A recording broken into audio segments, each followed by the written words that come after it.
My name is Guy Kapusinski. This is Coursera. And the name of the course is Introduction to Music Production. This is week 4, and the exercise name is Explain Dynamic Range and the Ways Producers Manipulate Dynamic Range.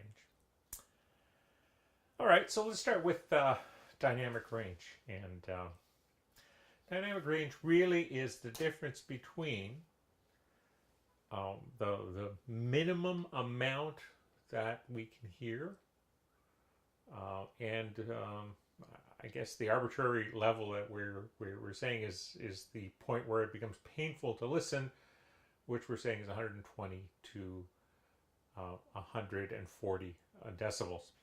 And so that's the dynamic range, and really it's the manipulation of the dynamic range that accounts for music, and that accounts for performance, and that accounts for our communication every day. So if we look at specifically to a performer, what's dynamic range to a performer?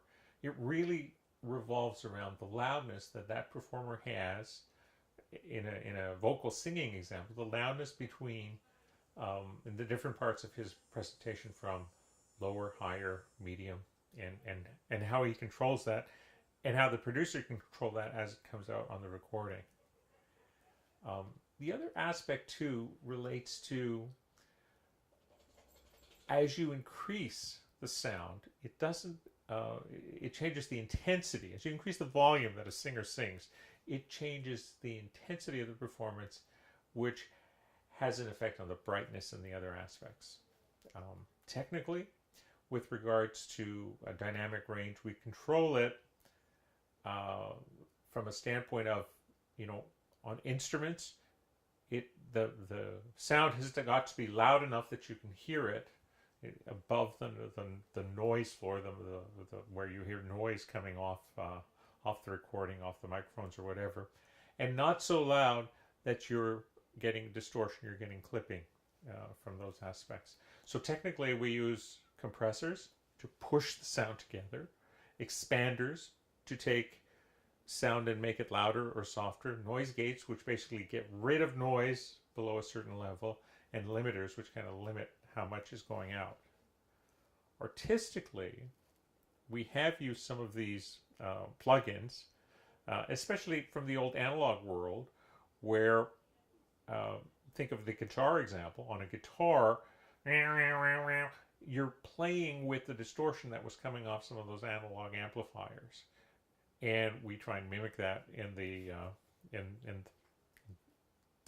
digital realm, and we try and mimic that and kind of use that. Today, as we play artistically with a mix, we're really playing with how much does one sound go ahead of another, how much does the drum overtake the vocal or push the aspects of the drum forward.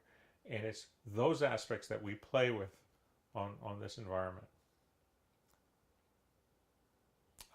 And then the last aspect really on dynamic range is got to do with what do we do for mastering. So on our final mix going out to the recording, is it something that's going to play on AM radio? Is it something that's going to play in a club where it's going to be level? Or is it something that is a